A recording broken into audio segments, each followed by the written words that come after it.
Good morning, everyone. Thanks for being here. My name is Todd Duplantis. I'm the director of HCC TV Communications, and I will be your MC this morning. We're very excited to see many of you in person. In fact, we're all here in person. Let's give yourselves a hand. First time we've been doing this in a while, huh?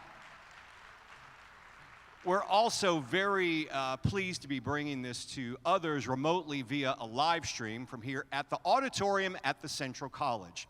In today's program, you'll hear from our board chair, chancellor, and faculty senate president, and our students speak about the program's theme, Building a Resilient Tomorrow Today. We'll hear about that and what it means and what it looks like here at HCC.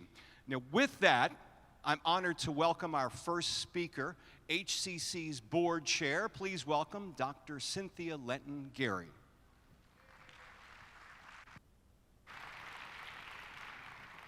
Thank you, Todd.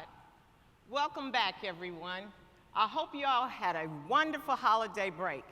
Most importantly, I hope you were able to spend time with your family and friends and just relax a bit. We're so honored to welcome our faculty and staff to our Spring 2022 Convocation.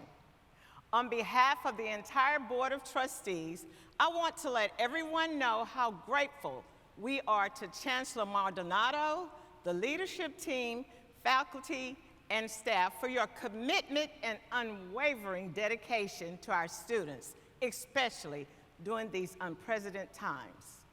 There are many outcomes from which our institution should take great pride, from faculty achievements and growing partnerships with our communities to supporting and celebrating our students' success. There's a lot to be grateful for, despite the challenges we've all faced these last couple of years. I want to take a moment to acknowledge my fellow trustees who contribute to the advancement of our great institution and the greater Houston community. Vice Chair Monica Reichart Flores, District 1, Secretary Eva Laredo, District 8. I think Eva is present. Would you stand, please? Thank you. Dr. Adriana Tamez, District 3. Dr. Reagan Flowers, District 4.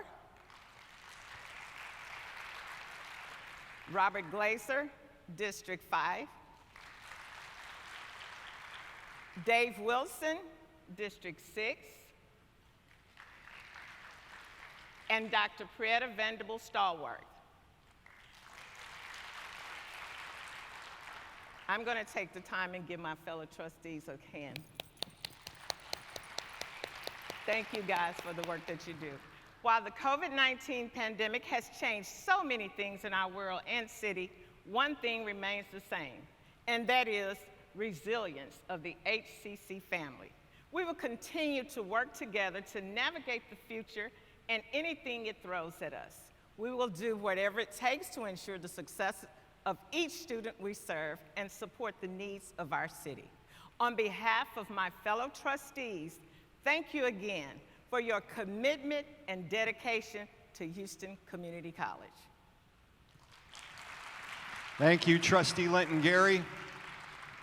And thank you for your service this year as the board chair. We're also very happy to welcome the HCC Foundation board members who are here today. For the board members for the foundation, please stand. We're very grateful for you helping to raise critical funds to support our students. Thank you for your service. I also want to thank each member of the Chancellor's Executive Council who are here as well. Please stand, the Executive Council. We want to thank you for your ongoing support and your important mission. You know, student success remains a major pillar of everything we do here at HCC, and we love to feature the success of our students and the impact of their time with the college.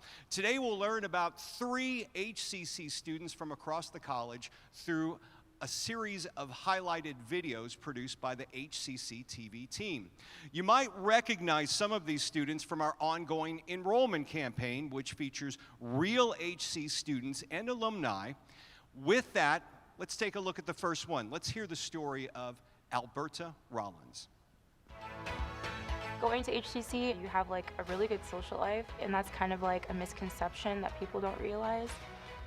You meet people and you can just start your own clubs and study groups. It's pretty cool. It helped me be more open and be social, and granted, like, I went to a modeling school when I was 12, so I have had the social experiences early on, but as an adult, you know, I'm very introverted, so being at HCC, like meeting so many different people that I've never met, it was kind of like an eye-opener that when I'm outside of college and when I'm done with this, there's going to be jobs where I still have to get to know people that I know nothing about. Me building a career, working on it for myself, with the help of HCC, like giving me, I'm graduating this summer. So after that, I will have the ability to actually have something stable while I build up my future, like media jobs and communication jobs. So that's what I'm going to be doing with my degree once I'm done. But in the meantime, I'm going to be working for myself. So just the freedom to do what I want to do. Very inspirational story. Let's hear it for Alberta Rollins. You'll see a few more of those. Our next speaker has a rich, diverse background and extensive experience in both industry and academia. Dr. Scott Tenenbaum is the president and co-founder of the Group for Organizational Effectiveness, a consulting firm that's provided advice, tools, and training to more than 500 organizations globally, including over 30 Fortune 100 companies and numerous government and military organizations. Formerly an award-winning tenured professor at the business school at the University of Albany in New York, he holds a PhD in industrial organizational psychology, a recognized expert on training, change management, and team effectiveness. Dr. Tenenbaum has over 175 publications and professional presentations. He has written books on knowledge management and human resource technologies and has reviewed for 20 professional journals. His research has received awards from the National Academy of Management, the American Society for Training and Development, the Journal of Small Group Research, and Emerald Management Reviews. He was named a Fellow of the Society of Industrial and Organizational Psychologists and was given their Distinguished Professional Contributions Award, and that was for his lifetime achievements. Last year, Dr. Tenenbaum and the Group for Organizational Effectiveness helped HCC conduct an internal cultural assessment of opportunities, strengths, and weaknesses to better inform our strategy and operations moving forward. This assessment has yielded a plethora of insightful and valuable results that he will present to you all today. Please welcome to the stage and to our live stream, Dr. Scott Tenenbaum.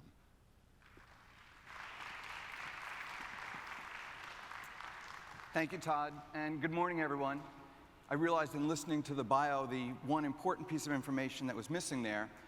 So as you heard, we were brought in to work with HCC in the last year, and what I'd like to do this morning is provide you with an overview.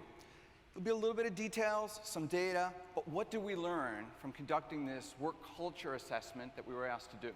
I'll highlight some of the positives, some of the great things that are going on here, and I'll also highlight where there's some opportunities for continuing to improve the work environment.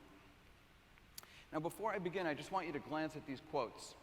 And the two takeaways from these quotes, and we got over 1,500 written comments from people on the survey, so for those of you that participated and provided your input, thank you very much. But the two real takeaways here is input is valued, that's what we heard from you, but it's only valued if we do something with it. I'm sure in your career at some point you've done a survey and felt it didn't go anyplace. I wanted to learn, how are we doing? How are we doing globally across the entire system? How are we doing in specific areas in HCC, specific roles and jobs, with the intent to say, how can we be sure that we are a great place to work? The only way that we can attain kind of the goals that we're looking for HCC is if we have a great workforce, and that requires a great place to work. Now, I use the term workplace culture a bit, and I suspect many of you have heard that term before, but what do I really mean when I say workplace culture? Well, culture is really based on how you perceive things and things you believe. And what that means is that sometimes some of those things are accurate and on target. Some of them may be misperceptions, but in either case, it matters, because how we perceive things and what we believe influences the extent to which we're engaged at work, perform effectively, and whether we want to continue to work someplace or not. Now, culture is influenced by things that the organization does. So organizational practices, the things that leaders do, those send signals to you about what's valued and what's important, and how things get done around here. We know from the research that organizations can have subcultures. So you can have an overall culture and there can be pockets. I'll share with you now, we didn't see a lot of subcultures here in the research that we did. And the last thing I want to share with you before I go into results is to let you know that culture is not easy to change. So it's not as simple as flipping a switch. But I think what you'll hear is some targeted areas in which attention will be given, and that over time this will continue to be even a better place than you have today. We approached this in 2 phases. The first was just for us to get grounded, and we had a chance to talk to the trustees, to the leadership, and we wanted to be clear about the expectations for this and the commitment. But then we designed and conducted an assessment. Again, many of you I know completed the survey on this. And we had the chance to share the results with the board and with the leadership team. And the leadership team has taken what you've shared, and you'll hear from Dr. Izzy Anderson after I present on some of the things that are already underway based on what you told us. Now, I want you to see this figure, if you will. This guided the work that we did. So let me start on the left here, and you see those kind of red boxes. Those are the areas of the work culture that we heard were important and that research says makes a difference. So just think about this for a second. If I'm working someplace where I identify and believe in the purpose of the institution, which I think is easy in an organization like this, if I see it a place where people are being treated equitably, where we have what we like to call psychological safety, which simply means you can be genuine and show up and be yourself at work. If this is a place where diversity is valued, where our expectations and roles are clear, where we're holding one another accountable, we're collaborating not just within our teams, but collaborating across our teams and across our campuses, we feel a sense of empowerment, we're equipped to be able to be successful, and there's opportunities to grow and develop, I think you would agree with me, that's a great work culture. So we looked at those sorts of things. We asked questions about how managers are handling these things, practices, and what's valued. And we also looked at some other factors, like work-life balance, how performance appraisal is working, how compensation practices are working, and of course remote work, since we've been living in a COVID environment. The belief was that the more we perceive these things, the more likely we perceive HCC as a great place to work. And what do I mean by that? A great place to work is a place where I feel inspired, and I want to continue working here. And I'm willing to recommend this place to others. Not just for education, right? But to recommend it to others as a place to work, where I'm confident I can do my job well and I'm proud of working here. Collectively, that's what we mean by a great place to work. And what we found in our research is that all the factors that you see on the left in this figure, the red boxes, the gold boxes, were positively correlated to perceptions of a great place to work. So the key is, let's make sure we get these work culture factors humming. Now, I told you I'm going to get into some details here, and I want to be able to share with you what we've learned. I'll tell you a bit about who participated in the survey. I'll share with you the overall results across the system. And I'll also share with you some subgroup findings, right? Different pockets, different groups in the organization. I'll wrap up with 7 areas that we identified that are targeted opportunities to focus on workplace culture. And again, you'll hear Dr. Anderson talk about some of the things that leadership is already doing in response to this. Now, over 1,200 people completed the survey. As I mentioned before, 1,500 write-in comments. That's great, because that's an indication that you cared and want to provide your input. If you take a look here, you'll see it's a distribution of folks, faculty and staff, full-time and part-time, supervisors and non-supervisors, and different ethnic groups represented in a pattern pretty similar to what we have on campuses. We also got a distribution of responses from the different divisions, whether those are campuses or other functions at HCC, fairly representative of what we have in the workplace. So what I want to share with you here is what we found in terms of strengths and areas of opportunity.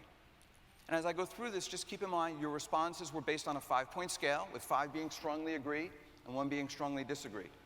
So we considered anything where the average responses were 4.2 or above as a strength, and anything that was 3.5 or below as an opportunity. The overall average across all the items was about 3.8. So let's start first with that right side of the figure that you saw, those items that relate to whether you perceive this as a great place to work or not. 96% of you said you were confident in being able to do your job well. 2% disagreed with that statement. 2% were neither agree nor disagree. But as you glance down this list, you'll see over 80% are proud to work here, about 80% inspired, A little over 3/4 see themselves continuing to work here in a couple of years. That's really important because we know there's talented people here, and it's important that we're able to retain those talented people. 70% said it's a great place to work, and just under 70% said it's a place that they would recommend to others. I would describe this as a very solid foundation. We do work in a lot of organizations. I know many organizations would be happy to have results like this, but it's also not the end point. There's things that can be even better. I'll also share with you that there were no meaningful differences across these great place to work items in the various subgroups that we studied. Few differences across divisions, which we've shared with the divisions, so they can use it to make some local action plans as well.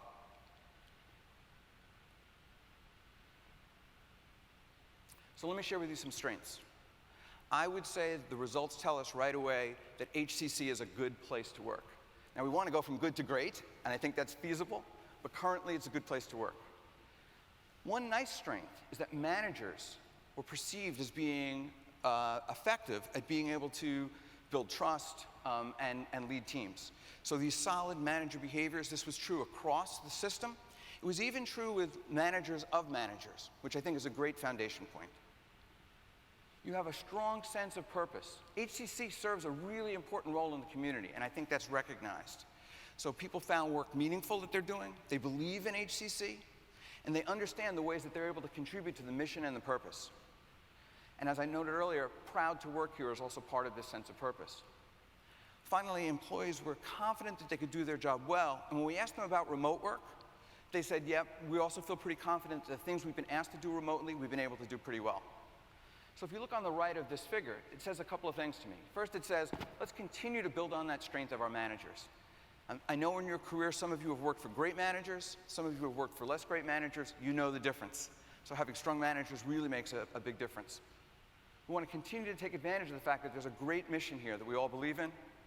And I'll also share with you an aside, which was we learned that perceptions of how the institution responded to some of the COVID challenges was pretty positive. But like all organizations, all the organizations that I'm working with, there's a need to establish a clear hybrid work strategy. And I'll say a couple of words about that in a moment. On the opportunity side, there's a perception that we could do a better job here at cross-area cooperation. What do I mean by that? Well, the results were really strong in terms of my managers doing a good job of encouraging us to collaborate, and we have pretty good collaboration within our team. Where the opportunity resides is to collaborate more effectively across teams, across groups, across campuses, and actions needed to be able to make that happen.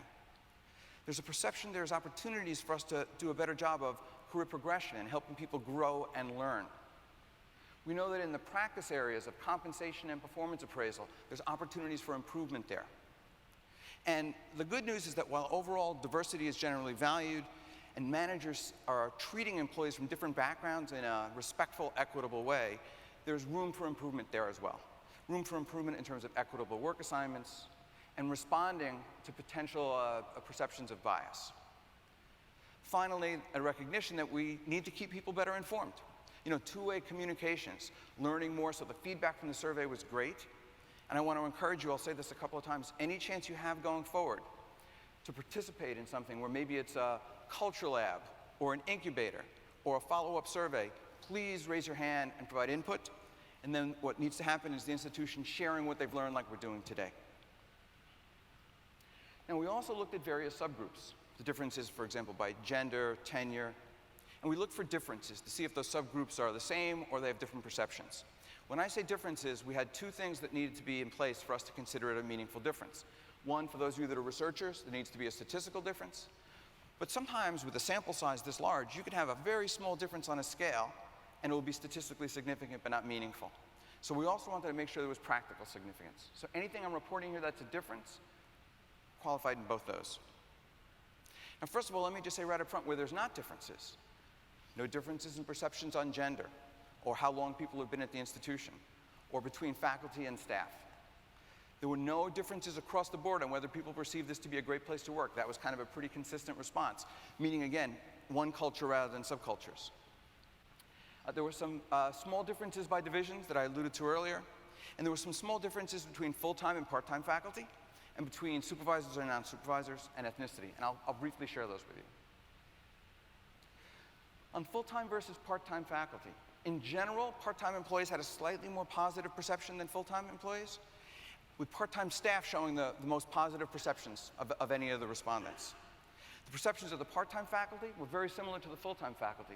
You heard in my background, I was a faculty member, so it's interesting to me to see similar perceptions between those two groups. And then on the supervisor and non-supervisor difference, supervisors were a little bit more concerned about performance appraisal and compensation than non-supervisors. I think that's because they're not only affected by it, right? They are evaluated and compensated, but they also have to use the performance appraisal system to manage their teams. They had slightly lower perceptions of things like role clarity and accountability, and they were slightly less likely to see themselves at HCC in a few years. These differences are relatively small, though. Finally, in the area of ethnicity, we compared differences between employees, Asian, Black, Hispanic, and white ethnicity. No differences with regard to perceptions of collaboration, empowerment, psychological safety, purpose, accountability, role clarity, whether they're respected or not. However, Black employees did perceive somewhat lower diversity, in particular responding to possible bias, and some growth and equity opportunities. Again, the results are small, but it's worth keeping an eye on that as we go forward. So as a result of all this, we talked with leadership about the how and the what of creating a great workplace. And again, you heard in my bio, I work with a lot of organizations, and the real key is there a receptivity to this? And my perception is leadership has taken this very seriously and is already taking actions against it. But the how here is to view this systemically and to put some mechanisms in place to ensure there's opportunities for ongoing empowerment, input, shared governance. You'll hear some of this perhaps from Dr. Anderson in a moment, and to ensure that there's two-way communications going forward. All those red boxes were important, but we identified 7 areas that were probably particularly worthy of attention. First is in the career progress and growth opportunities. And the question here is, how can HCC create and better communicate opportunities for growth and progression? I can tell you that in most organizations, the ability to be able to move up in your career is not as large as it was 10, 15 years ago. That's normal. But how can we have lateral and in-position growth and development opportunities? Second is with regard to compensation. And it makes sense to periodically examine where you are in the marketplace. All organizations need to do this to be able to maintain talent. The third is the performance review process. I don't know a single organization that's not struggling with how they do performance reviews. So it's thinking about how we can handle the performance review process. How is it helping or hindering your growth as employees? How is it helping or hindering our accountability? And how are we doing this in a way that fosters inclusiveness? So the question here is, what can we do to improve the process? And how can we perhaps improve training for people who deliver performance appraisal? On the diversity and equity front, it's how can we ensure that HCC is both being responsive and being seen as responsive when there's potential bias. Both those are important. And finally, how can we ensure assignments and opportunities are assigned equitably to everybody throughout the system? I alluded to collaboration. So it's figuring out where are the greatest needs for collaboration. Where, when we bring people together from various parts of the system, can we get a multiplier effect? And how can we cut through any barriers to collaboration that can interfere with the student experience? I alluded to this remote hybrid work previously. And it's really important for your institution to think about it strategically, like all organizations are. I'm doing work with Microsoft right now. Microsoft believes the future of work is hybrid. They're building products for that, and they're still trying to figure out their strategy around it. So the one thing I will tell you is, please be open to attempts. More than likely, your first attempt at hybrid strategy will need to be adjusted, but I know that leadership is thinking about this, and it's one thing you do need to be able to get right to have the right type of culture going forward. More opportunities for being able to have two-way communication. And I just want to wrap up by saying I really do appreciate the opportunity to be able to work with your organization around this. The people we work with have been great. I think there's some really great opportunities, and I'm encouraged by the response that we've seen to the survey so far. And at this point, I'm going to pass it over to Dr. Izzy Anderson, who will be the next presenter.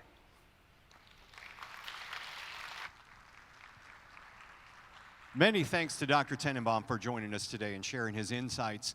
Now to share an update on how we're addressing the next steps, I'm pleased to introduce Dr. Izzy Anderson, our interim Chief HR Officer here at HCC. Dr. Anderson.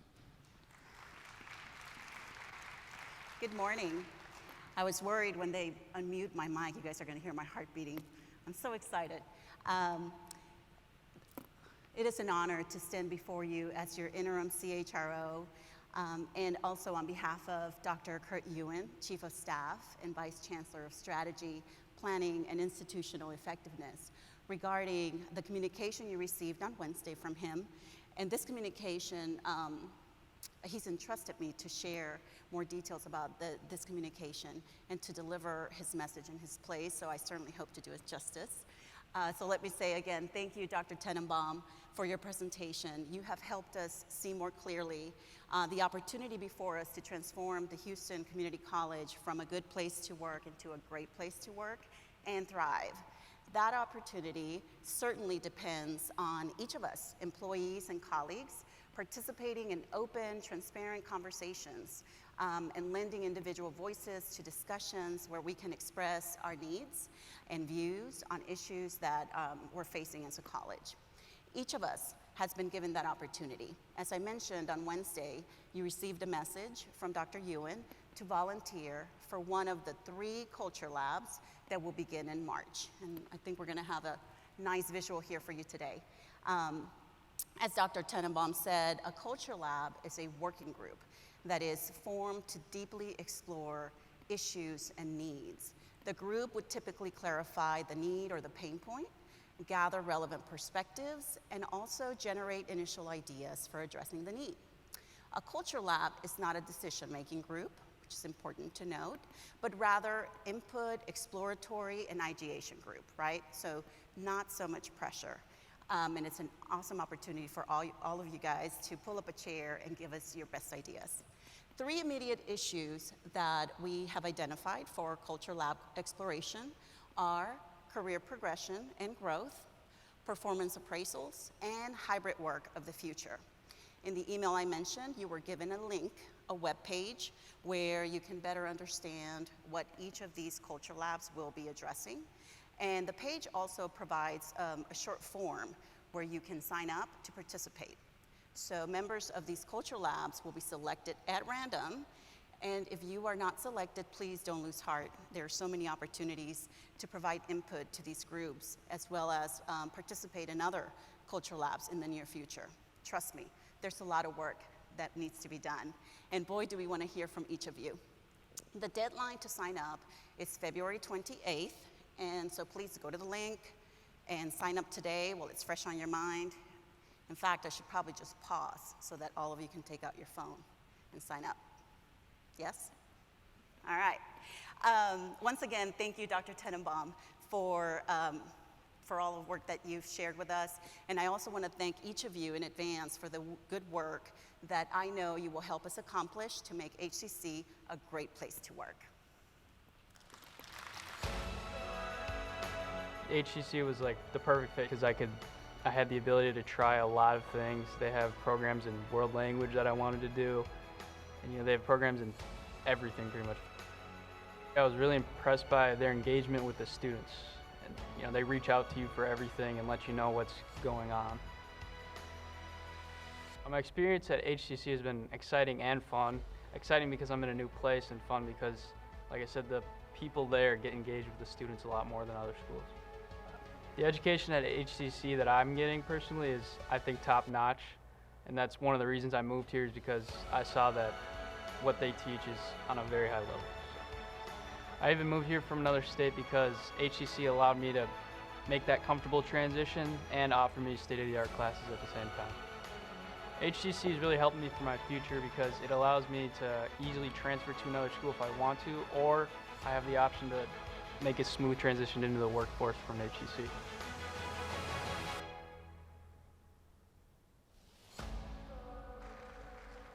That was Sam Bowie. Okay, the theme of today's program is building a resilient tomorrow today. Here to speak more on this theme and HCC's most recent achievements, please welcome our Chancellor, Dr. Cesar Maldonado. Good morning. It's great to see everyone in person. This is a figurative renaissance where we're coming out of this hibernation and sleep to really open up the new chapter to HCC.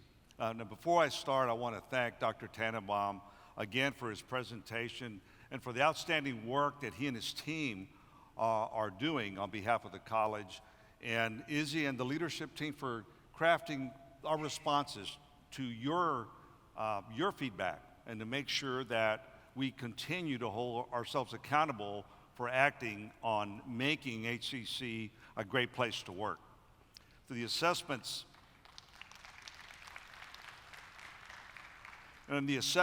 the results are going to help us get there. So stay tuned for more continuing dialogue on that, and we will become a great place to work. Now, today's theme is building a resilient tomorrow today.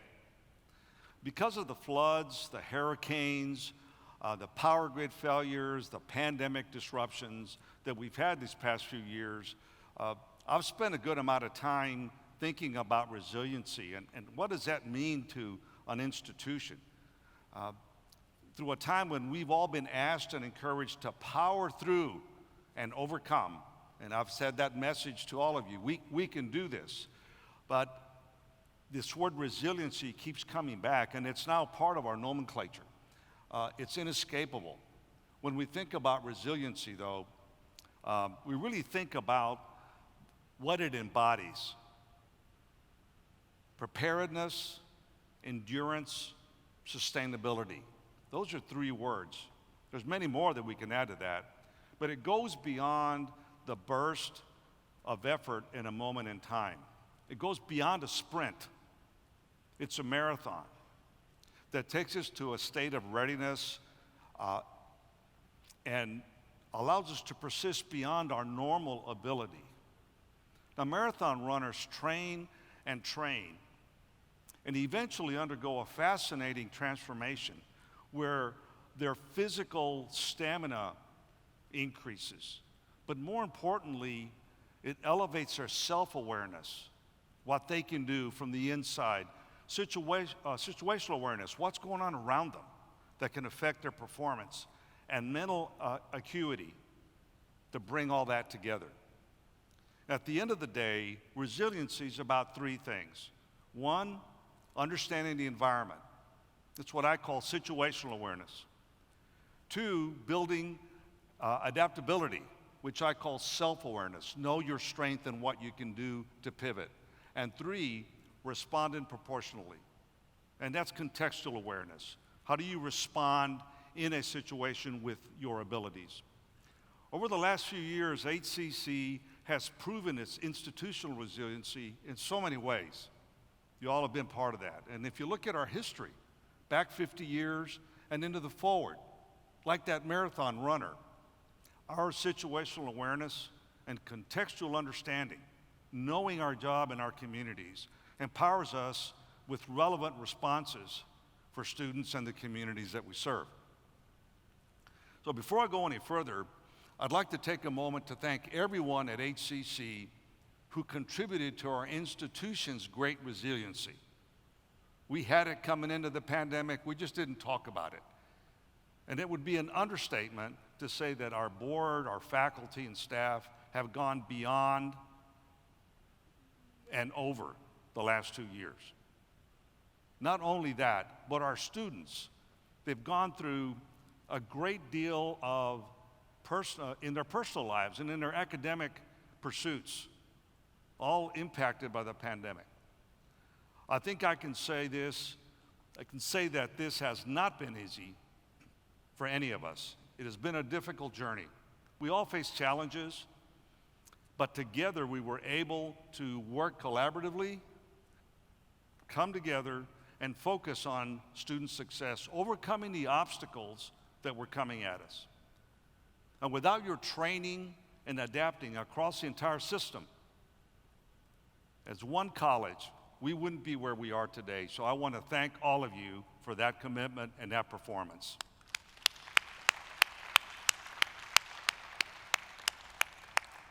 I also want to thank the HCC Foundation, an integral part of the college, without whom so many students would not have been able to gain the knowledge and skills that they need to build their own resilience to meet the challenges of today and tomorrow. In fact, the HCC Foundation provided more than $5 million for HCC student success while generating more than $10 million in income the last fiscal year.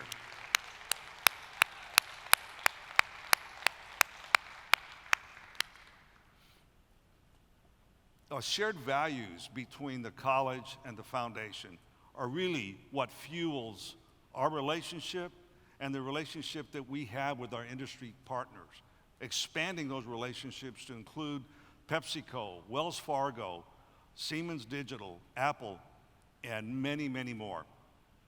I'm very proud of the strong relationship that we have with the HCC Foundation, and I'm excited about our collaboration to increase support for our students, even beyond the phenomenal job that's being done today. And I want to extend a special welcome and appreciation to the foundation, board members who are here today. Would you please stand and be recognized?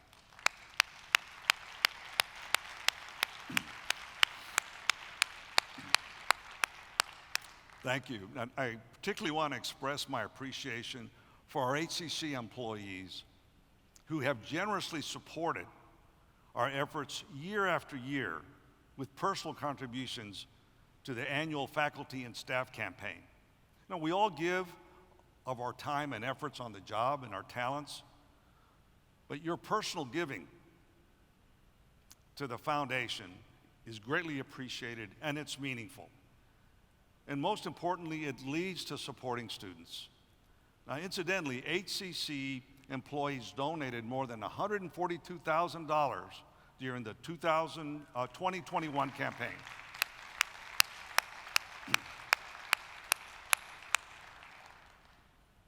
Because of the source of these contributions, this figure represents a lot more than a dollar amount.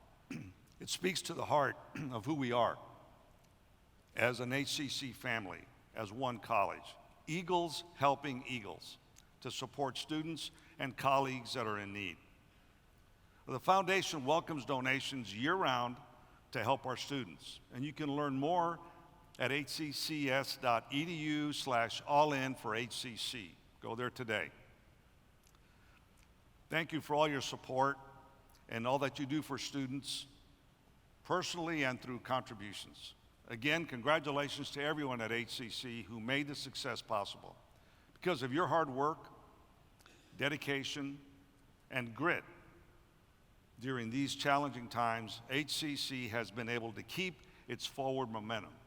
And lastly, we look forward to celebrating HCC achievements and raising even more money to support students at the HCC Foundation 2022 Gala celebration on Saturday, May the 14th. This will be the first time in 4 years that the foundation is reconvening for an in-person gala. It will be a wonderful event to celebrate the work of the foundation, student success, and a community partner and benefactor, Jim Mattress Mac McInvale. And don't forget to join and support the upcoming Black History Gala next Thursday, February 24th. We look forward to seeing you. That's an online event. Now, we've talked a lot about innovation, forward thinking, and what that looks like at HCC. I started out talking about resiliency in that term.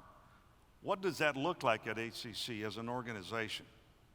Well, one example that comes to mind is the HCC Resiliency Operations Center, or the ROC for short. In recent years, catastrophic natural disasters have frequently impacted our community and our nation. Safety professionals and first responders need a facility where they can train under simulated conditions with the intent of mitigating future deaths and harm from life-threatening circumstances. The ROC, a state-of-the-art training facility, will be located at Houston Community College's Northeast College, Caldwell campus. But it will have a positive impact across the greater Houston area, the state of Texas, and arguably the nation, allowing first responders to enhance their skills and confidence in creating a preparedness that saves lives under controlled conditions so they're not risking their lives to train. I also believe that real-life simulations of catastrophic events, and the use of technology tools will give the Rock a global appeal that will attract first responders to come to our facility to train. But beyond this important resource for first responders, we must continue to imagine what resiliency can bring about today and in the future. Personally, I think it would be a disservice to the students and the communities that we serve if we look at education as something that's static, unchanging. We've learned differently recently, haven't we? We simply cannot afford to remain static or do things the same way we did them before the pandemic. We must examine the need for our students and determine what's best for them now and in the future. Importantly, we must continue to build on our existing model based on organizational learning that propels us far beyond the resistance that we see to the new normal. To build a more resilient college, first, we need to understand our environment. We need to be aware of the current situation. And to do this, we need to let go of the past, the way things used to be. This is situational awareness. You know, today, approximately 60% of our students, 60% of HCC students are taking 100% of their courses online. That's a staggering number. And if you'd have said that to each other in 2019 before the pandemic, you'd have said to each other that you're crazy. Not going to happen. But this is our reality. This is where we are today. And we got there because we adapted. We weren't static. This is our current reality. And if you haven't yet, we need to change the way we define normal. What can the new normal be? Because it will be shifting, and we need to shift with it. We need to be abundant thinkers and develop novel solutions to the emerging challenges that we face. They'll be changing every semester. And we know that prior to the pandemic, our creative strategies were working. One indicator, first-time student graduation rates were steadily increasing since 2013. Now, the pandemic has turned that here recently, but we know what to do to return that upward trend. We've been there before. It's tougher this time. Through a collaborative effort, we understand our contextual situation. We have that contextual awareness. An appropriate response, the Quality Enhancement Plan, the QEP. It is a carefully designed and focused course of action that addresses student success over the next 5 years.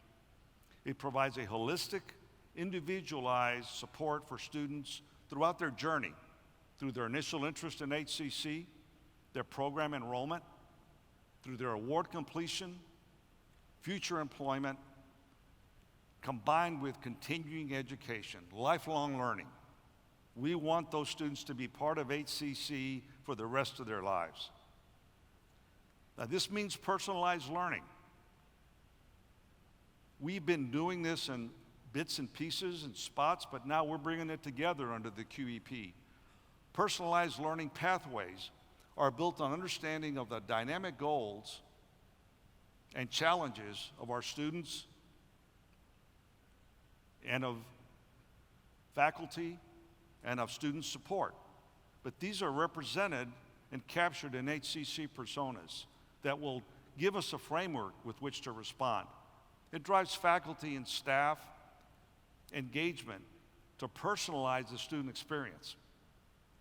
We're doing this now, and we can do it at scale. We know how to do it. In fact, other institutions from across the country are contacting us, seeking guidance from us on how to do what we're doing. Secondly, we need to be adaptable. I call this self-awareness. As we become aware of the impact from the changing environment, we need to continuously adapt and expand our abilities, like marathon runners. Now, so much has happened over the last couple of years that sometimes it's hard to believe that it's only been 2 years. Seems like forever. Our ability to adapt, to pivot, and transform the way that we serve our students has enabled us to be resilient. That pivoting, that change is part of resiliency. As you all know, we've done a lot to adapt to the realities of this pandemic. A lot of work that's gone into the change that you've brought forward.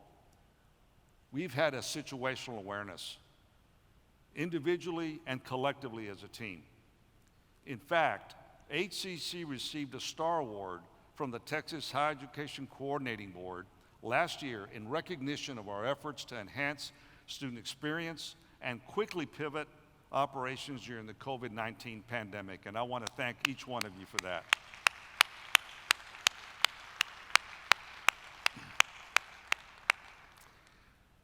To achieve our goals during the pandemic, we launched Next Learning, a new approach to education that provides various in-person and online formats combined that allows safe, flexible learning options for our students. We completely redesigned student and instructional support services to ensure that students still had access to the support they needed to succeed. Both virtually and in person, that support has been provided. In response to the community needs, we mobilized the college's resources and led efforts to join numerous educational institutions, public school districts, entrepreneurial organizations, and community groups to help address personal protective equipment shortages in medical professions in the area. That collaborative effort, known as H-Force, is a comprehensive community partnership bringing together members' resources, technologies, and expertise into one group. Let's not let those things go backward. Let's not lose that success, those wins that we had when we were under pressure. Let's keep those partnerships and that dialogue going with our colleagues, with industry, with healthcare. We also need to continue the creativity and spirit of adaptation that we use to create those partnerships. Why would we stop? Why would we give up all of those creative solutions that we develop? Now, thirdly, we need to respond appropriately. Not overreact, but answer the problem that's brought to us. This is what I call contextual awareness. Now, here's an example. In our predominantly digital world, it can be hard to make real connections with students and with the people with whom we work. It can feel awkward trying to set up a meeting with someone just to talk about some work environment, some work issues, where in the past our proximity and our daily interactions allowed this to grow organically. We didn't have to do anything special to keep the communication going with our colleagues and with students. But now, as we realize that things will never go back to the way they were, we need to pivot to embrace a hybrid work environment, hybrid teaching, and consciously make an effort to reach out and connect. Now more than ever, it's important that we do that. You know, if any of you have maintained relationships with your college friends, it's hard work to keep a friendship going when they don't live next door to you. And that's what we're asking you to do. That's part of our new environment. It's work to stay together. We need to continue the successes that we've experienced. Now, last year, we officially launched our internal culture initiative, Mosaic and Me. Mosaic and Me is designed to encourage engagement around our foundational cultural elements. Most important are our 5 core values: commitment to collaborate, devotion to service, empower to trust, impassioned to learn, drive to innovate. And to accomplish those, we need to rely on the things that Dr. Tannenbaum brought us earlier, what Izzy talked about. We've got to get moving on those elements in order for these values to be meaningful. Now, this year, we're focusing on the first of the 5 elements, commitment to collaborate. I believe engaging around this value is so important now more than ever for some of the same reasons I've just mentioned. Our Mosaic and Me culture champions, also known as swoopsters, are working on engaging events to bring this to life in the coming months. It's not going to be something that we meet on, talk about, and then go back to our normal work environment. It's something that we're going to embed in everything we do at HCC. And I want to thank Dr. Ewan for spearheading this important effort, and I want to thank the swoopsters for their volunteering and their commitment of time and energy.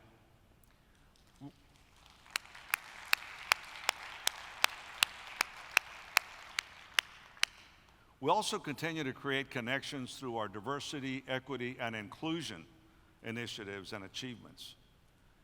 As you all know, last year we welcomed Dr. Donna Davis, our first Diversity, Equity, and Inclusion Officer. Now,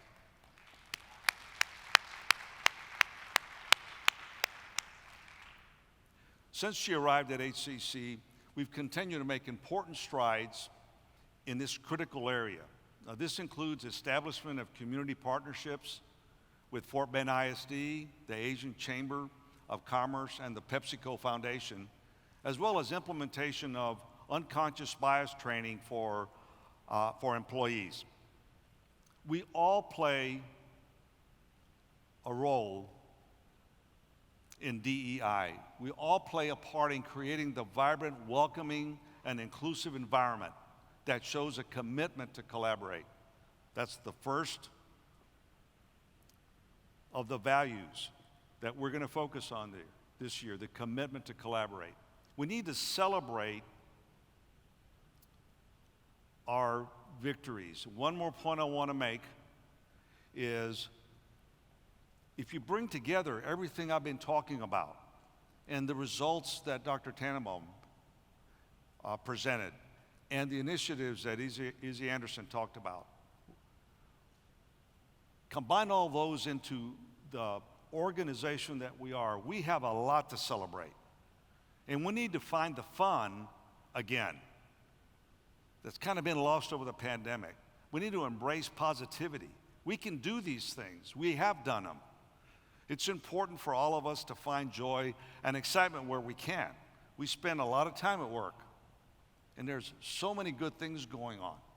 Allow yourself to dream again at work about what we could be. Resiliency is all about that. Resiliency gets you to the future. There's no better time than today to imagine and take control of your future, of the institution's future, and make it what it could be. We all need something to focus on, something to do, whether it's our career, have hobbies, or passions. And we need someone to love, to share in our life's ups and downs, whether that's a family member, a friend, a colleague, a parent, a sibling. It's important to connect during good times and bad. We need that. We all need something to hope for. Why be resilient if it doesn't end in a better place for us? We need something to dream about, something to inspire us, to explore the future, to be the future. To that end, there are so many things we should be celebrating here at HCC. I want you to remember that. When you leave today, when you're walking in the halls throughout the semester, remember that. From the new and expanding programs and the evolving partnerships that we have and the increase in support that we're getting from industry, to the student achievement. Every day, we should celebrate wins. We need to embrace positivity and really see all the great things that we're doing to help students in the community, even when it feels difficult to do so. I believe this part is not only critical for our institutional success, but in fact, it's necessary for our mental health. However, after all this talk of resiliency, I must acknowledge this, that we're all tired. We've been dealing with the effects of fatigue for some time. It's all driven by the pandemic. It's driven by change that brings anxiety in our lives. And while being adaptable and flexible is important, it can also be exhausting. I understand that. But I want to acknowledge that what we do here at HCC is hard work. From the outside looking in, that might not look like it, but we know it is. And again, I want to thank all of you for your ongoing commitment to the institution, and more importantly, to our students and the community that depends on us to help them frame their future, to help them with their resiliency. It's not easy, but when we do it purposefully, strategically, and together as one college, we design something great. Thank you for being part of greatness.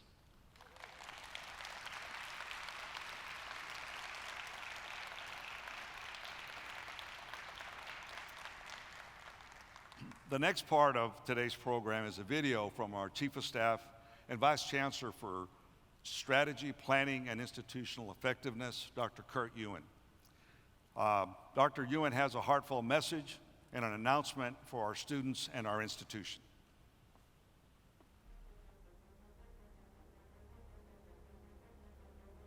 In 1982, I graduated from high school. I was, to say the least, a very average student. That goes without saying. I mean, I was a straight C student. And I came into community college having no idea why I was there. My mother, who is a little German woman who stands about 5'2", and she has a finger wave that can power a small city.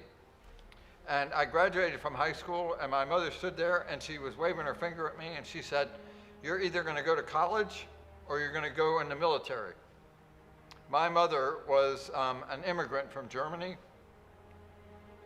Military is what she knew, and college, I think, is something she aspired to for my brother and I.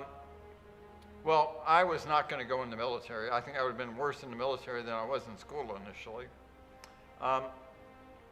So I went to Valencia College, which is right up the road. I could ride my bike there and motorcycle and car. The first semester, I had no idea why I was there. Anybody who teaches our students understands that very clearly. Our students often have no idea why they're there, or they come for what they think is their reason. My second semester, I took a course.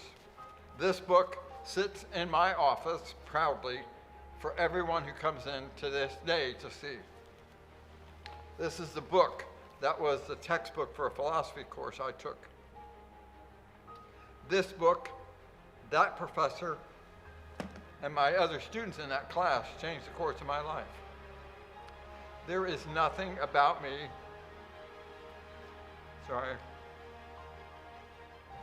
there is nothing about the person I am today that is any way disconnected from the person I became studying philosophy. I lived that day in and day out.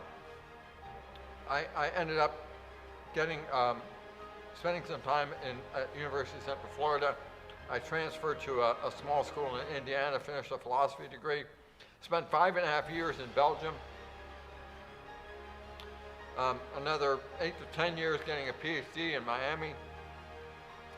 I went from, at one point in my life, being a Catholic priest to now sitting here as the Vice Chancellor for Strategy, Planning, and Institutional Effectiveness at one of the largest community colleges in the country. And people look at me and they say, "How'd you get from there to here?" When I look back, I see a straight line, and that straight line starts right here. I am who I am because of that experience.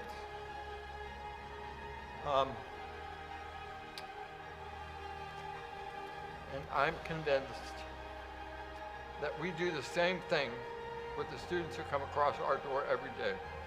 We help them discover a world they never envisioned, and we can do so much more of that if we empower faculty and college leaders to envision new ways of reaching out to students and helping them along their way.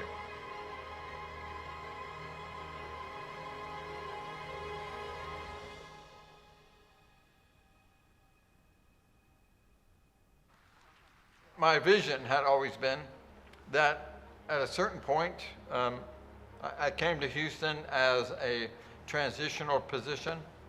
I knew that I was a through passenger. This was not going to be my final destination. That I was going to take everything I learned here, apply everything I had learned in the past and apply it here and take that lesson somewhere else as I move into a presidency myself. In February of this year, I was diagnosed with ALS. And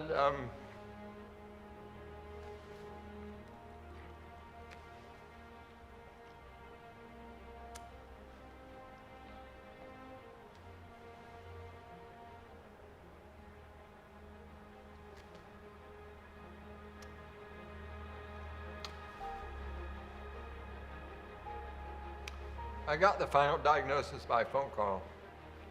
And that phone call changed my life in the sense that it put an end to those aspirations in terms of becoming a college president or chancellor somewhere. And so Houston has become my home. And this is where I'm prepared to make my stake, my future and my legacy here. And so I want to do something that would help to do that. That would work to change the course of this institution long after I'm gone.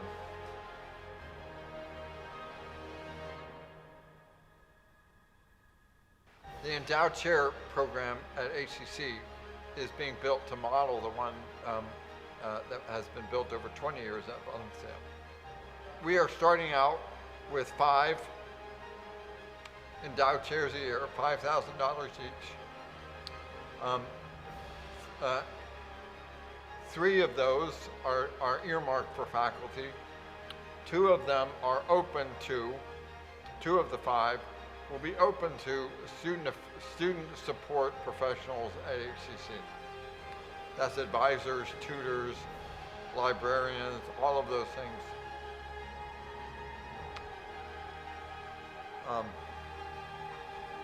To make sure that it covers the front lines of the people who are engaging students in their learning experience. I did more learning oftentimes outside the classroom than I did in the classroom. That's certainly a place where integration happens.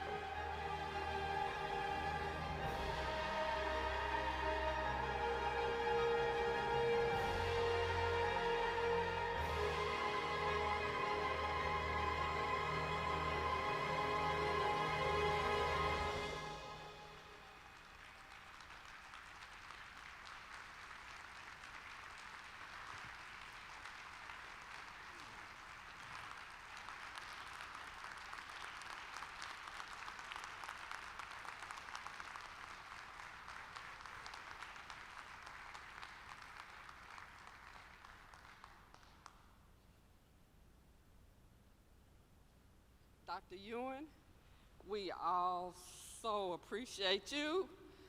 What is going on? And thank you for your amazing dedication to students, to the institution. I just want you to know you just did a drop the mic moment with that video. Boom. Hello, everyone. My name is Dr. Antrice Baget, and it is my honor and privilege to serve as the Faculty Senate President for the 2021-2022 academic year. Thank you for joining us today, whether you are here in our amazing Central College auditorium or whether you're home streaming in a warm environment, because that's where some of us want to be. Today, our theme is building a resilient tomorrow today. Resilience allows one to recover and to rebound quickly from a difficult experience. It is truly the ability to stand firmly on a foundation built on values and principles. It grants the architect, whoever you are, the ability to redirect, to envision a plan, and to harness the strength that comes out of that necessity.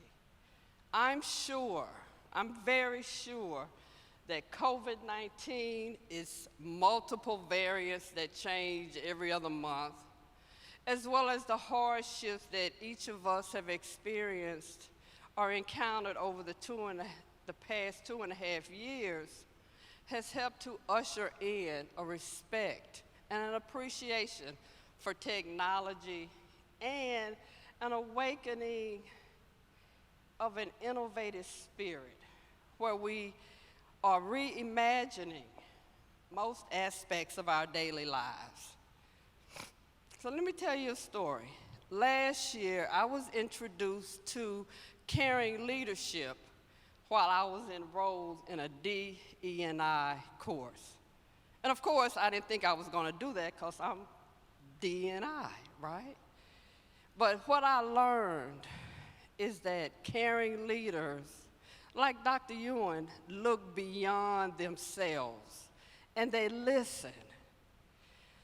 They care more about others than they care about themselves. A caring leader has, I would say, an infectious gift of doing the right thing and creating a legacy. Today, we usher in a new season of intellectual creativity and positivity for our faculty and our student support professionals. This shift is grounded in our HCC core values. Those values are commitment to collaboration, devotion to service, empower to trust, passion to learn, and the drive to innovate. Our values are supported by 4 of our 5 strategic priorities, and most importantly, it redirects us to personalized learning pathways. The Ewing Family Endowed Chairs for Teaching and Learning Excellence are designed to support 5 distinguished educators with funds to implement a plan that they design. These endowed chairs are intended to support a hypothesis that the individual believes will improve the student learning experience at Houston Community College in their teaching and/or interactions with our students. Proposals will include the details of a plan, learning outcomes, costs, and an implementation plan. The money, $5,000, is not intended for a release time. The annual selection process will be led by our amazing Faculty Senate with the support, yes, let's give us a hand, with the support from the HCC Foundation and our talent engagement professionals. The selection committee will be comprised of faculty selected by the Faculty Senate. The student support professionals will be identified through a process still to be determined for the 2023-2024 session, and serving on the selection process does not, let me say this again, serving on the selection committee does not preclude the possibility of applying. All applications will be reviewed blindly. Now, this is the timeline. The endowed chair general information sessions will include application requirements, the discussion of sample plans, budget development, and a general question and answer period. So if you're interested, please attend these sessions. The Spring 22 sessions are slated to begin first Wednesday, February the 23rd, right around the corner. Tuesday, March the 1st, and Wednesday, March the 2nd. Now, on March the 1st, 2022, the HCC Foundation website will release the applications for the 2022-2023 cycle. Applications must be submitted by 5 o'clock Monday, on May 2nd. Let me repeat that again. Applications must be submitted by 5 p.m. Monday, May 2nd. Now, as I was standing in the back and I was listening to Dr. Ewan's video, it became really apparent that his vision is not that different from mine, and my vision is not that different from yours.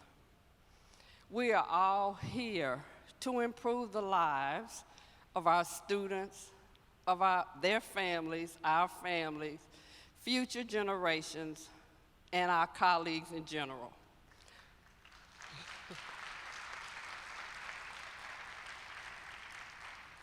So this is what I ask of you. Now, today, join me, please, in committing to supporting the Ewan Family Endowed Chair for Excellence in Learning. It establishes a legacy for creativity while fostering innovation in higher education. What better way? I mean this from the bottom of my heart. What better way to demonstrate caring leadership and personalized learning than to support an initiative that is greater than any one of us? It's greater than any one of us, y'all. We talk a lot about doing, so I command each one of you, let's show Kurt and his family what HCC family is really about. Thank you.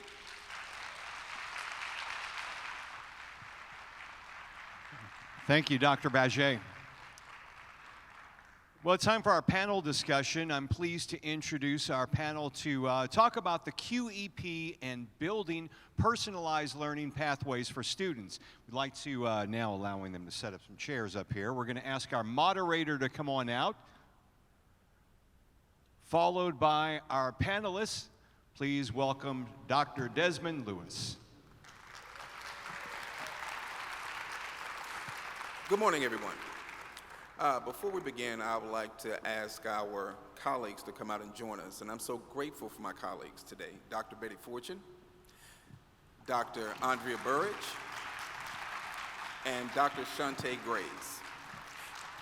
Now, before we get into things, I would like to say the following. Today, we've heard a lot from a lot of great speakers and a lot of information about cultural assessment, culture labs, resilience, and of course, Kurt and the endowed chair.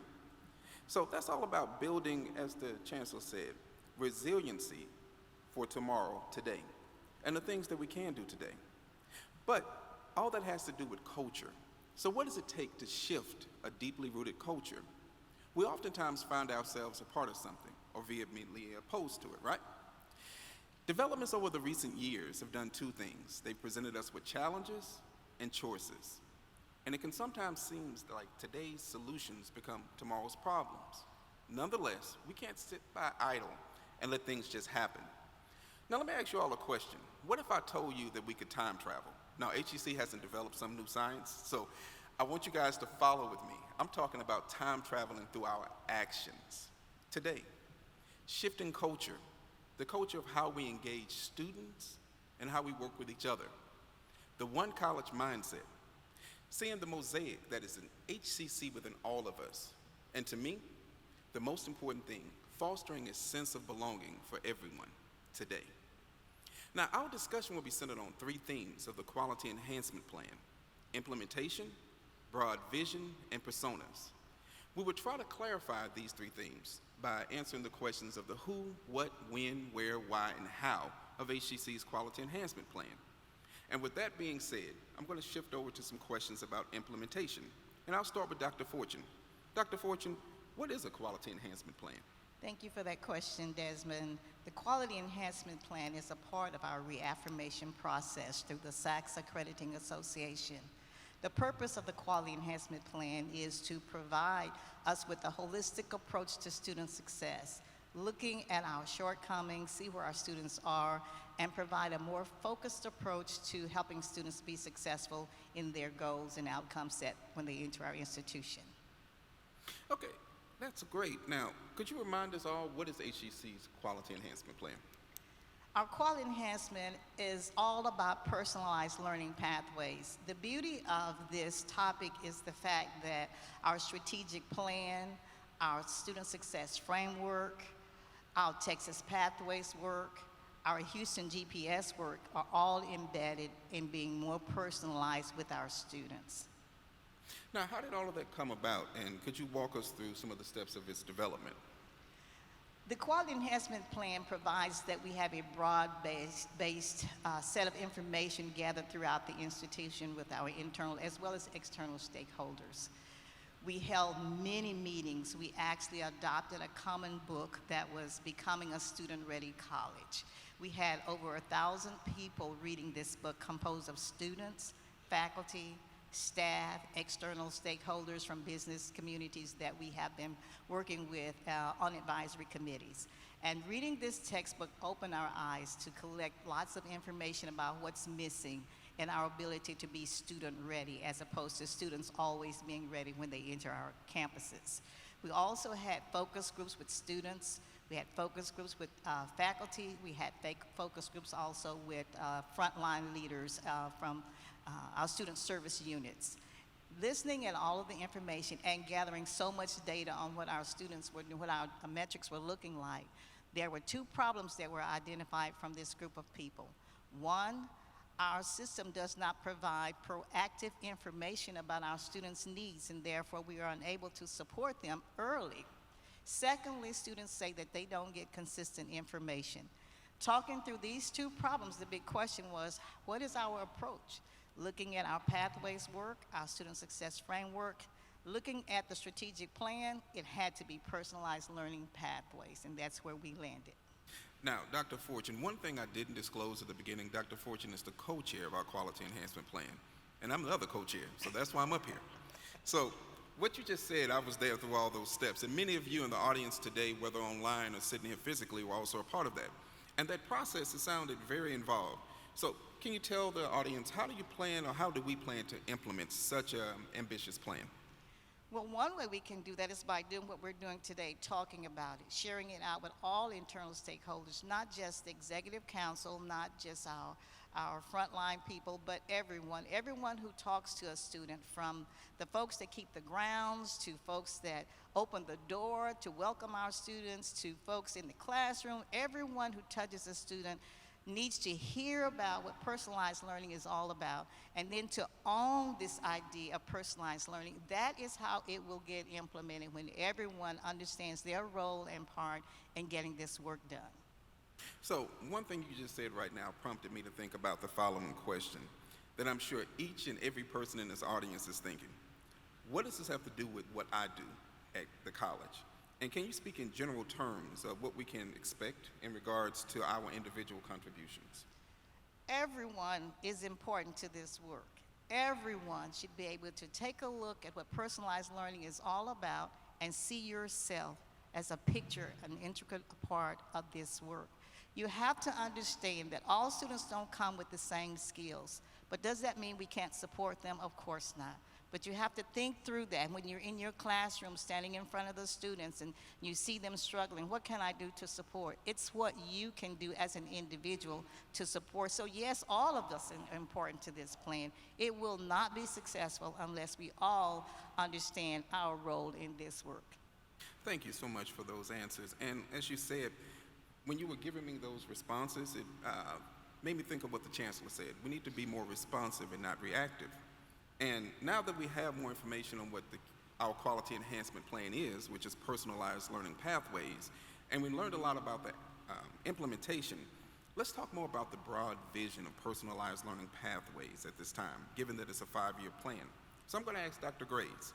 Dr. Grace, can you tell us how personalized learning pathways connects with the broad vision of the college? Well, thank you, Desmond. And first want to acknowledge Dr. Fortune did a great job of really weaving the story together. You heard her allude to the work that we're doing with Achieving the Dream and our Texas Pathways and our Houston Guided Pathways. But more importantly, our institution's strategic plan.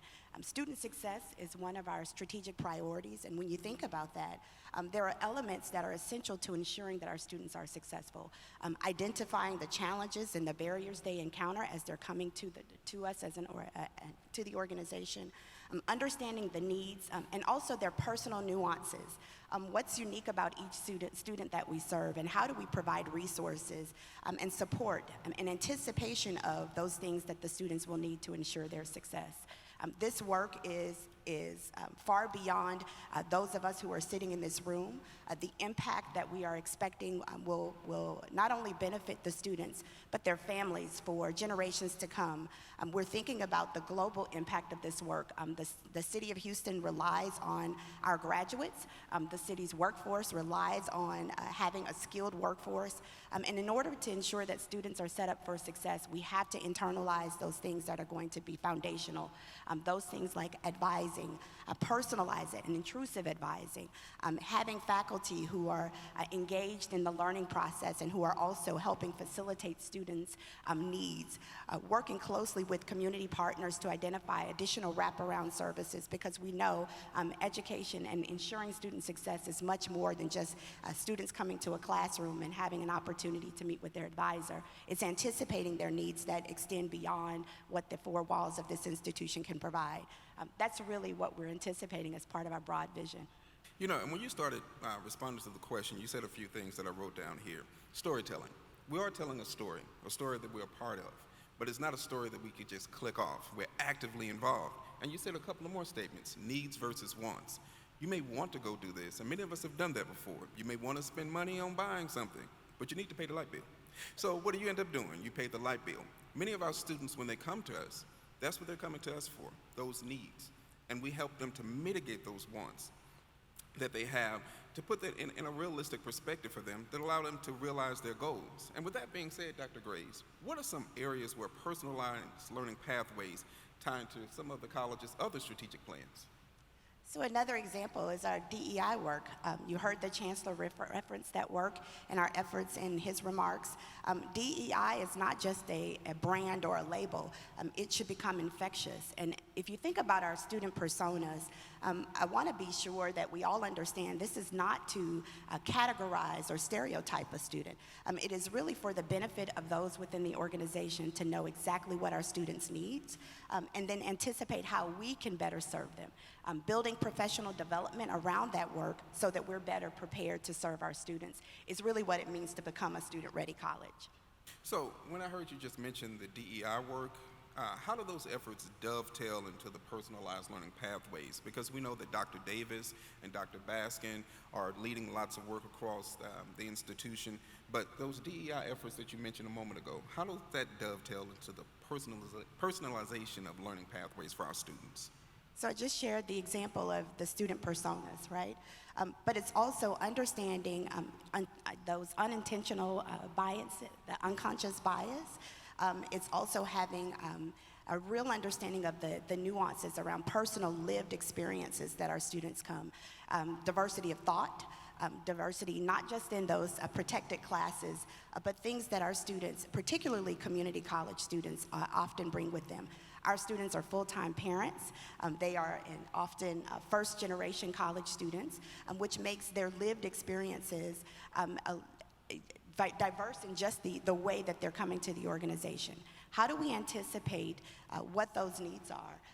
How do we define the experience and clarify for not only the student, but for the faculty and staff who are preparing to teach and support these students?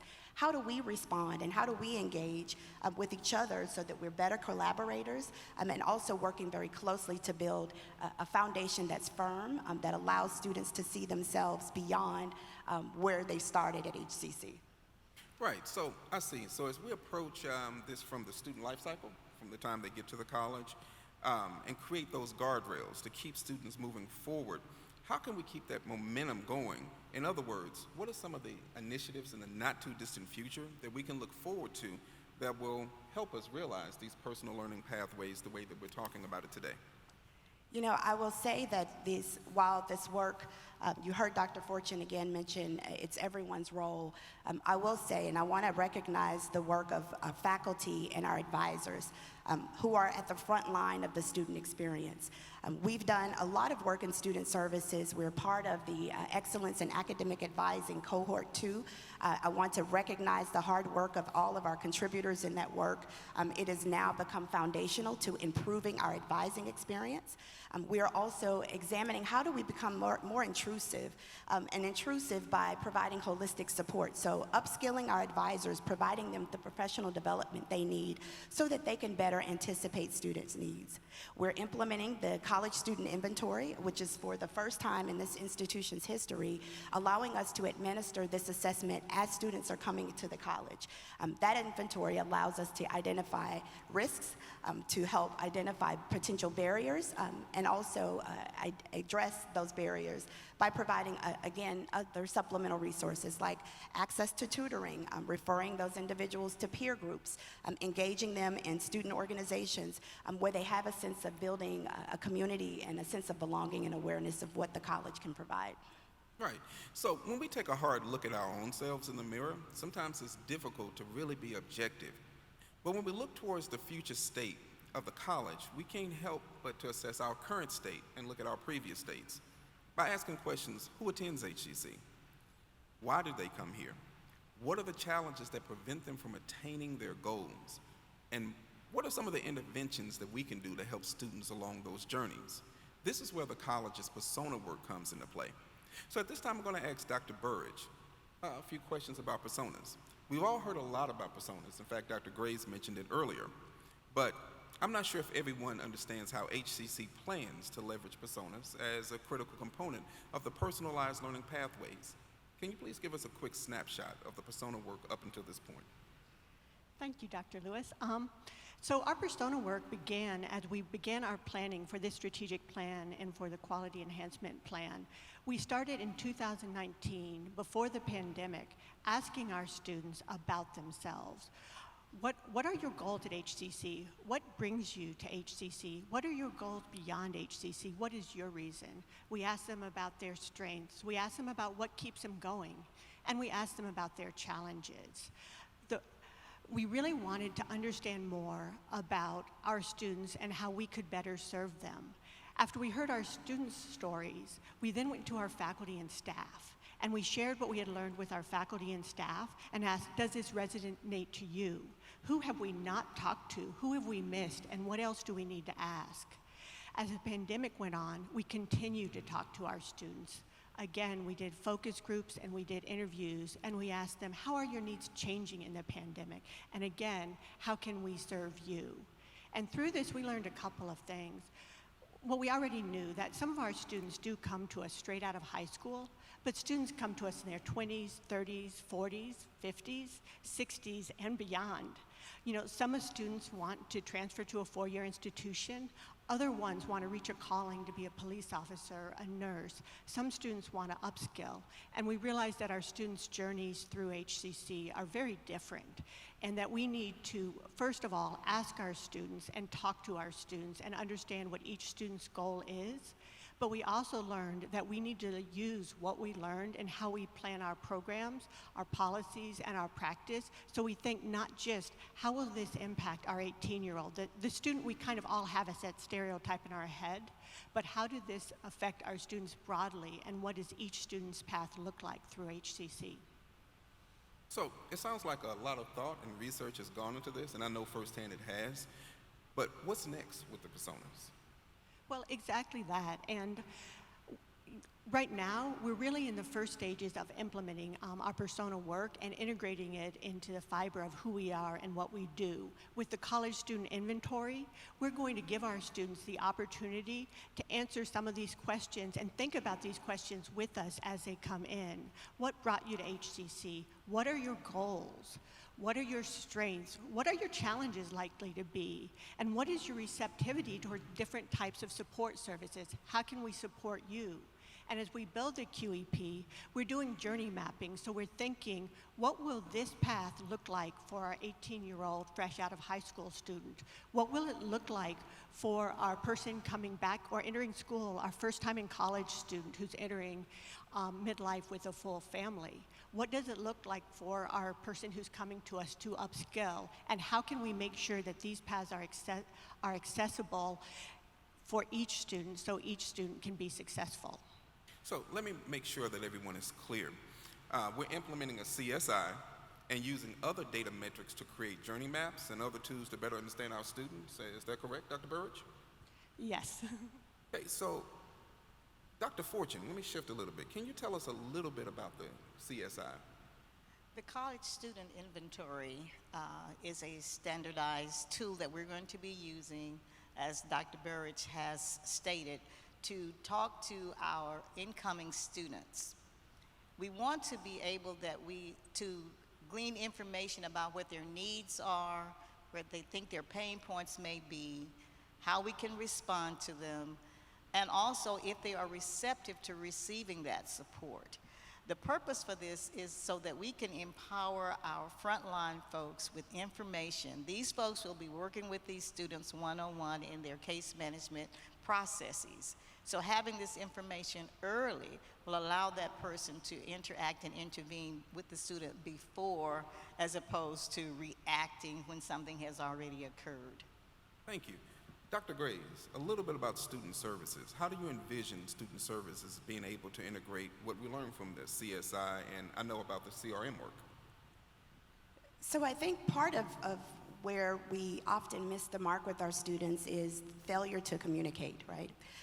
Having students be informed and be aware of the services that are available, I think is going to be essential. Not just those necessary communications, but thinking about how do we leverage technology to be much more pervasive? Do we send words of encouragement rather than just early alerts when we're notifying a student that they're failing? How do we celebrate their accomplishments? Using a CRM allows us to be much more intentional about our engagement with students. It also helps our frontline staff, as you heard Dr. Fortune mention, to see the bigger picture around the student experience. Everything about this student would be in one central place. We'd give them what I call the Amazon customer experience, where we have an opportunity to not only see what they need and where they've been prescribed certain interventions, but that also allows other individuals across the institution, may it be faculty, it could be an administrator, to also understand how the student has been engaged and what types of services have been prescribed, so that we are better informed and better prepared to respond to a student in need. Thank you. Now, let me begin to conclude. I have 5 more questions left. Dr. Fortune, who is responsible for the Quality Enhancement Plan, Personalized Learning Pathways?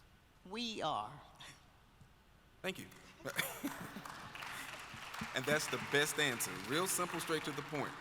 Dr. Graves, what is everyone expected contributions to realizing the next evolution in HCC through personalized learning pathways? I think it's going to be vitally important that we don't call it QEP, right? Personalized learning pathways is, again, a brand, but it should be an experience. So what we're thinking about is changing the culture around how we better serve students. If we anticipate what our students' needs are, then we can better be informed. We're better communicators and collaborators. It challenges us to be innovative about how we approach our work around student support, but also it's better to understand that this is not an end game. This is just where we start. While the QEP is a 5-year project, this work will continue to go beyond my existence here at HCC, and I'm hopeful that it will have a greater impact on our students and their student success outcomes. Thank you. And you kind of dovetailed into the next question for Dr. Burridge. When is the Quality Enhancement Plan implementation set to start, and when will it end? Well, the Quality Enhancement Plan implementation has already started, and we are building speed as we move. Now, traditionally, a quality enhancement is a 5-year plan, but what is special about this one is it's not. It is a vision for who we are and how we will be, for being student-centered and moving from that good place to work you heard about to being that great place to work. So our personalized learning plan is an ongoing journey for us and our students. Thank you. Dr. Fortune, where can I find more information about HCC's Quality Enhancement Plan? Thank you, Desmond, for that question. If you are desiring, and we want you to, read the entire document, you will find it online. Type in Quality Enhancement Plan when you go to the hccs.edu webpage. The entire document is there.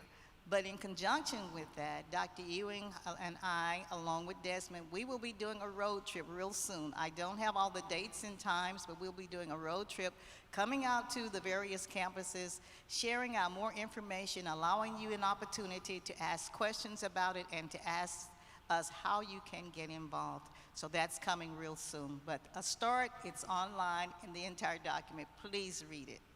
And speaking about it being online, we received over 70 different questions from many of you in the audience today about the QEP.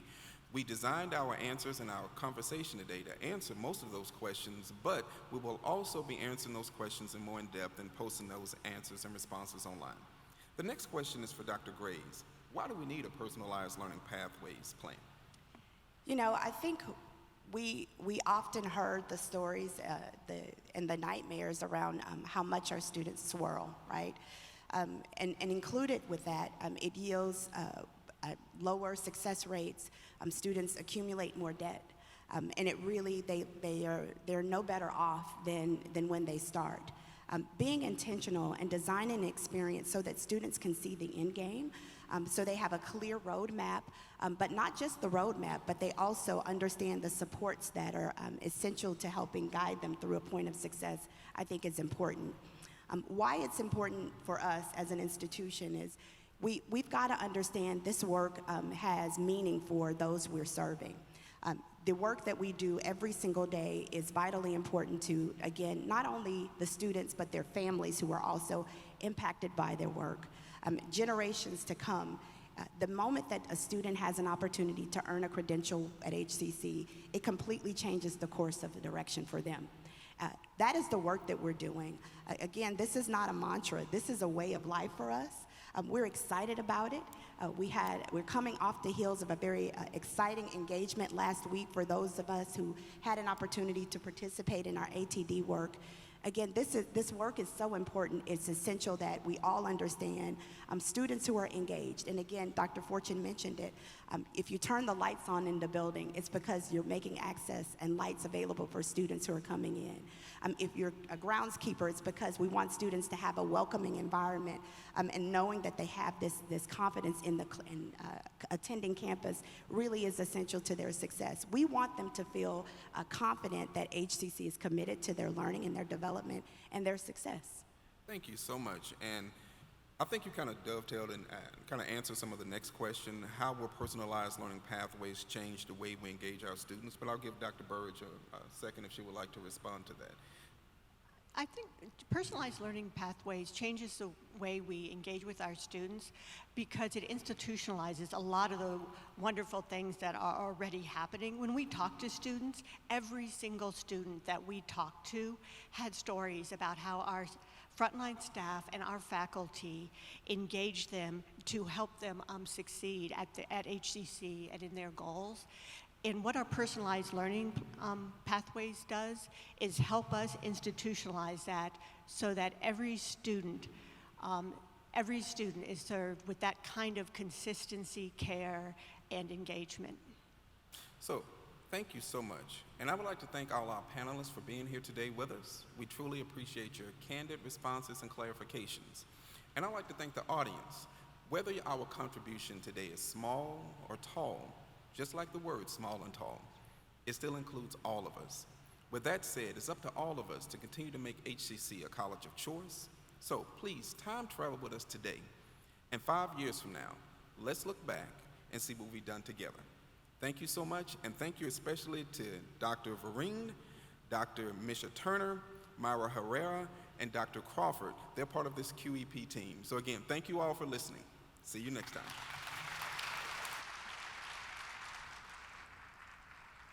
Once again, thanks to our panelists and Dr. Desmond Lewis for moderating the discussion for us this morning. We're going to close out this morning with one final video. And this is another student success story you'll get a chance to see. Let's go ahead and take a look at it right now. I was born in Pakistan, Karachi, and when I turned 19, I moved here. And yeah, it's been going pretty good since then. And then I joined HCC as well at the same time when I moved here. HCC have really good advisors. I got one advisor, it's HCC West Loop. She's been helping me for the last 2 years. Whenever I have questions, I can, communicate with them.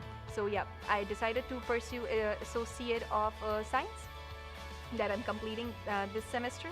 And once I'll be done with it, I'll be taking some time and finalizing what should I pursue for my bachelor's. And HCC have different programs, I would say. They're also starting, I heard that they're starting some bachelor programs as well. So I'm in a procedure finalizing what should be my bachelor's degree. But I'm done with associate, I'm happy with it.